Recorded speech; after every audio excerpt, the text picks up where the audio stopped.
প্রথম নাম্বার কসম হলো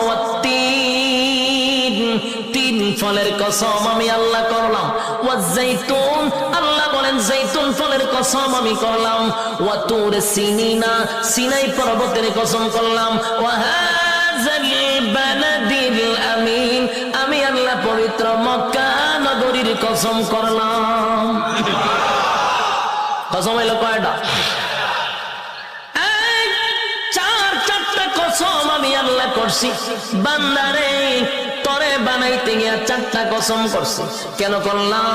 কসম করলে তুই কথার গুরুত্ব দিবি, তাই একটা দুইটা নয়, চারটা কসম কাটছি।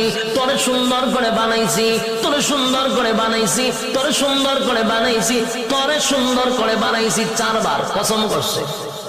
চারবার কসম করে আল্লাহ বলেন লাকাদ খালাকনাল ইনসানা ফি আহসানি তাকওয়িম। রব্বি কারীম বলেন, এই বাবা, বালিশের সঙ্গে মাথা লাগাইয়া একটু চিন্তা করে দেখ। আমরা তো ঘুমায়া থাকি, দুনিয়া নিয়ে চিন্তা করি আর ঘুমাই না।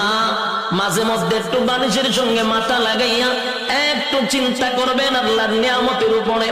এই মালিক বলে, বান্দা তুই একটু চিন্তা করে দেখ, আমি আল্লাহ তোর সম্মান আর মর্যাদা কত দিছি।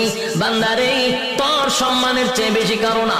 আমি আল্লাহ ফেরেশতার এত সম্মান দেই নাই। ফেরেশতা নূর দিয়া বানাইছি, ফেরেশতার জন্য জান্নাত বানাই নাই।